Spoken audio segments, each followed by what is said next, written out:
Bismillahirrahmanirrahim. Elhamdülillahi Rabbil alemin. Və salatu və salamu alə Rasulina Muhammedin və alə alihi və sahbihi əcmain. Deməli, kitaba davam edirik. Ramazanda Tövhidin təzahürü. Şeyx Muhammed Qalib Hafizahullahın kitabıdır. Və müqəddiməni oxuduq. Birinci mövzunu oxuduq. Birinci mövzu oruc idi. İkinci mövzu isə bugün keçəcək ixlasdır. Və ixlas da bütün əməllərdə şərtdir. Bütün ibadətlərdə. Və bildiyimiz kimi ibadət alimlər cürbəcür təriflər versələr də müasir alimlərin üzərində dayandığı ən yaxşı tərif Şeyxülislam İbn Teymiyyə tərifidir. İbadətin tərifi. Zahirdə və batində əməllər və sözlər. Allahın sevib razı qaldığı sözlər və əməllərdir. Zahirdə və batında Allahın sevib razı qaldığı sözlər və əməllərə ibadətlər deyilir. Və ibadətlər də qəbul olması üçün rükunları və şərtləri var. İbadətin 3 rükünü var. Birincisi məhəbbətdir, yəni sevərək eləmək. İkincisi qorxudur, 3 ümiddir. Şərtləri isə 2-dir. Birincisi ixlasdır, ikincisi isə sünnə-i tabiçilik. İbadətin şərtlərinə dəlil, qorxuya dəlil Uca Allah buyurur ki: "Vəllezîne yu'tûne mâ âtev və qulûbuhum vecilə ennehum ilâ rabbihim râciûn." Onlar edəcəkləri əməlləri etdikdə Rəblərinə qayıdacaqlarına görə qəlbləri qorxu içində olur. Ayşə radiyallahu anhə bu ayədən elə başa düşdü ki, burada edəcəkləri əməlləri etdikdə deyəndə asilər nəzərdə tutulur. Və Peyğəmbər sallallahu əleyhi və səlləm sual verdi ki, bunlar məgər oğurluq edən və şərab içənlərdir? Peyğəmbər sallallahu əleyhi və səlləm dedi ki, xeyr. Bunlar oruç tutanlar, namaz qılanlar və sədəqə verənlərdir. Onlar qorxu içində olar. Niyə görə? Çünki insan əməl eləyəndə arxayın olmalı deyil. Bu 3 dənə rükunun tamamlanması da budur. Əgər bunların yeri dəyişərsə, ibadətlərin naqisliyi olar. Qorxu elə vaxtda olar ki, çox olar, elə vaxtda olar, az olar. Necə ki, İbn Qeym deyir. Və onu quşun qanadlarına bənzədir. Bir qanadı qorxudur, bir qanadı isə ümid. Və məhəbbət də deyir, quşun başıdır. O quş düz istiqamət tutsa Rəbbinə tərəf, oradan sapmayacaq, düz gedəcək. Və hərdən sağa əyilməlidir, qorxuya tərəf. Hərdən də ümidə tərəf əyilməlidir. Qorxuya tərəf nə vaxt əyilir? Və burada göstərildiyi kimi. Salih əməllər edəndə. İnsan salih əməl edir və qorxur ki, birdən Allah ondan qəbul eləməz. Qorxu içində olur. Ümidə isə dəlil, Uca Allah buyurur ki, "Qul ya ibadiyellezine esrafu ala enfusihim la taqnatu min rahmetillah. İnnallah yaghfiruz-zunuba cemi'a. İnnehu huvel gafurur rahim." Qullarıma de ki, o qullarıma ki, onlar günah edərək özlərinə qarşı həddi aşıblar. Allah Subhanahu günahkar qullara səslənir. Deyir ki, mənim rəhmətimdən ümidlərini üzməsinlər. Deməli, insan günah eləyəndə həmçinin qorxudan da əlavən də ümid olmalıdır. Ümid nə üçün olmalıdır? Tövbəyə görə. Ki, tövbəyə yönəlsin ki, Allah onu bağışlayacaq. Və bidət əhli bunları tərs-məsəl başa düşdüyünə görə bidətə düşüblər. Necə ki, Şeyx Fovzan deyir, Hafizahullah, onlarda qorxu çox olduğuna görə xavaric oldular. Onlar bütün Allahın rəhmət ayələrini inkar elədilər. Və bəziləri də ümid çox olduğuna görə murci oldular. Və bəzilərində də məhəbbət çox olduğuna görə sufi oldular. Ona görə bunların hər birini öz yerli yerində eləmək lazımdır. Və məhəbbətə də dəlil Uca Allah buyurur ki, وَمِنَ النَّاسِ مَنْ يَتَّخِذُ مِنْ دُونِ اللّٰهِ أَنْدَادًا يُحِبُّونَهُمْ كَحُبِّ اللّٰهِ وَالَّذ۪ينَ آمَنُوا أَشَدًّا حُبًّا لِلّٰهِ. Və insanlardan deyir, elələri var ki, Allahdan qeyrilərini özlərinə Allaha tay tutarlar və onları Allahı sevdikləri kimi sevərlər. Bunlar müşriklərin sevgiləridir. Yəni Allahı da sevir, Allahdan qeyri ilah tutduğu həmin o məbudlarını da sevirlər. Amma deyir ki, iman gətirənlərin sevgisi isə daha çoxdur.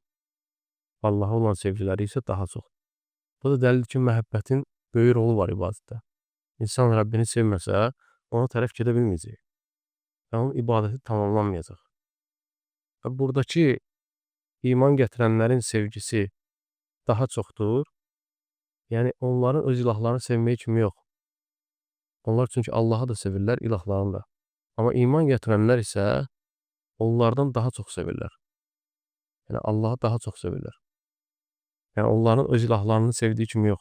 Onlar daha çox sevərlər Allahı. Və dedik ki, şərtləri də ibadətin şərti 2 dənədir. Birincisi ixlasdır. 12 mövzumuzu.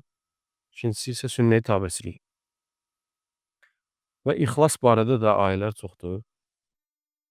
Necə Uca Allah buyurur: "İnna enzelnake ileykəl kitabe bil haqqi fa'budillaha muxlisan lehu'd-din." Biz sənə kitabı haqq olaraq nazil etdik. Yəni ey Muhammed sallallahu əleyhi və səlləm və dini Allaha məxsus edərək ibadət et.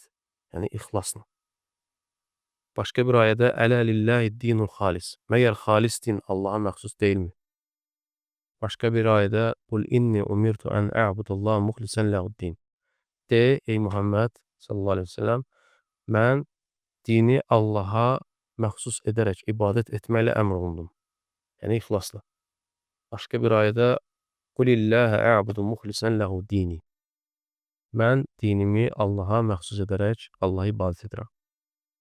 Və həmçinin hədislərdə gəlib ki, sahabə Peyğəmbər sallallahu əleyhi və səlləmdən soruşur ki, bir kişi əcr qazanmaq üçün və xatırlanmaq üçün döyüşür.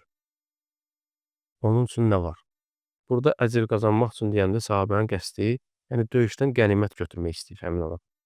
Qənimət üçün döyüşür. Xatırlanmaq üçün də yəni istəyir ki, insanlar onu döyüşdə desinlər ki, yaxşı döyüşürdü, şücaətli idi. Bu şey üçün döyüşür. Yəni bu insanın halı nədir? Onun üçün nə var? Peyğəmbər sallallahu əleyhi və səlləm 3 dəfə deyir ki, onun üçün heç bir şey yoxdur. Və sonra deyir ki, "İnnallaha la yaqbalu min amal illa ma kana lahu xalisan." Allah ixlaslı olmayan heç bir əməli qəbul etməyəcək. Ona görə də baxmayaraq ki, o qədər əziyyət çəkir, döyüşür, amma bir dənə niyyəti düzgün olmadığına görə, niyyət də nə idi? İxlas. Yəni Allah üçün olması. La ilahı ucalmaq idi döyüşdə. Olmadığına görə ondan heç bir şey qəbul olmur.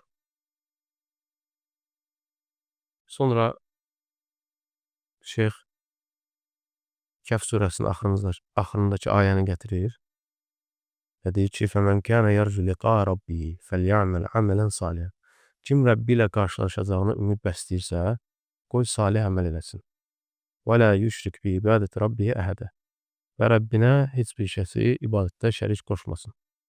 Və deyir, burada 2 dənə rükun var. İbn Kəsir rahimehullah təfsirini gətirir şeyx. Deyir ki, burada 2 rükun var. Birincisi nədir? Ümiddir. Bu da ixlasdır. "O mən kânə yarcu liqaa rabbihi." Kim Rəbbi ilə qarşılaşacağını ümid bəsləyirsə. İkincisi də nədir? Əməl. Bayaq dediyimiz sünnə-i tabeçilik. "Fəlyə'məl əmələn salihan." Qoy salih əməl eləsin. Yəni ixlaslı və dosdoğru. Ən doğru əməl. Əgər əməl doğru deyilsə, yəni sünnə-i tabeçiliklə deyilsə, o qəbul deyil. Və yaxud da ixlas yoxdursa, o əməl qəbul deyil. Necə Mulk surəsində Uca Allah buyurur ki, "Əlləzi xalaqal mauta vel hayata liyəbluvakum əyyukum əhsanu əmələ." Allah ölümü və həyatı sizlərdən hansınız daha yaxşı əməl sahibi olacaqsınız deyə imtihan etmək üçün yaratdı. Yəni ölüm və həyatın yaradılış qayəsi budur. Daha çox yox, hansı daha yaxşı əməl edəcək. Və Fudayl ibn İyaddan bu ayə barədə soruşanda ki, əhsən əmələ nə deməkdir? Yəni daha yaxşı əməl nədir, hansıdır? Fudayl ibn İyad dedi ki, əsvabuhu və əxləsuhu.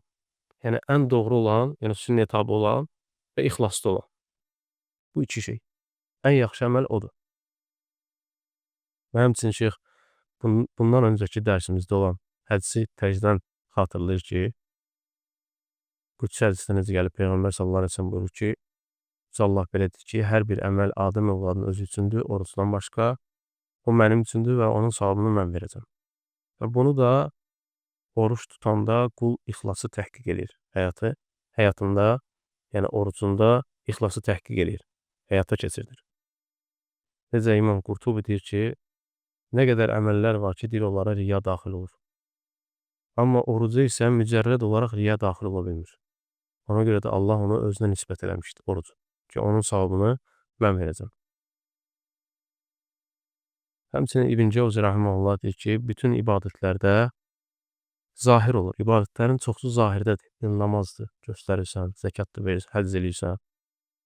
Amma deyir, onların deyir, az bir qismi salamat qalır qarışıqlıqdan. Az bir ibadət olur ki, nəsə qarışmır. Yəni, niyyətə nəsə qarışmayanda az olur. Bir dənə orucdan başqa. Və Şeyx Hüseymin rahimehullah deyir ki, bu hədis doğrudan da böyük mənası var. Onda bir çox deyir faydalar var.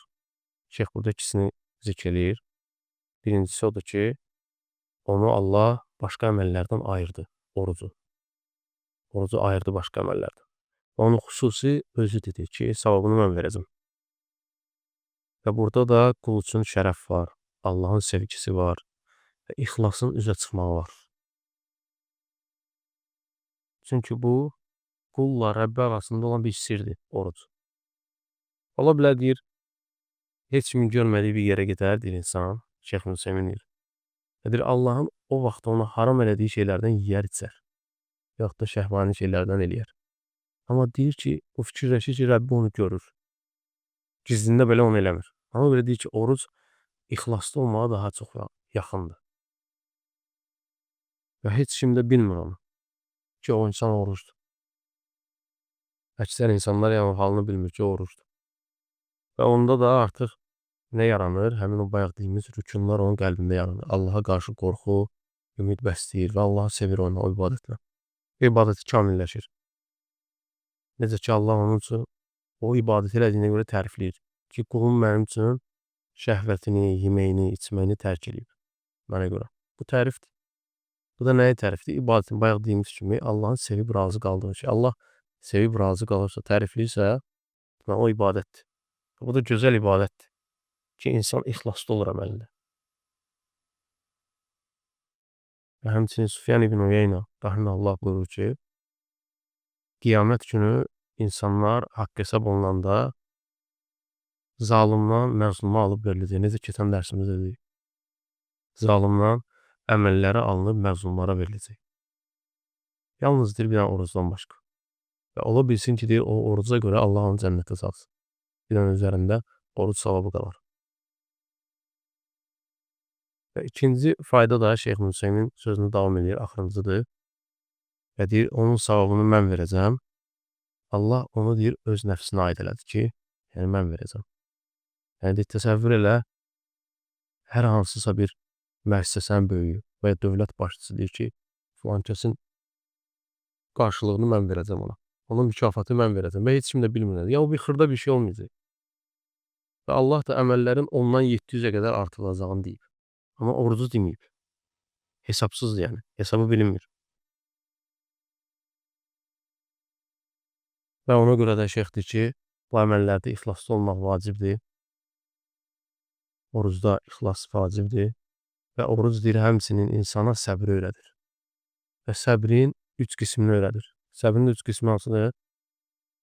İtaətdir, səbr etmək, Allahın haramlarına qarşı səbr etmək, bir də ağırlı acılı qədərlərə qarşı, Allahın qədərlərinə qarşı səbr etmək.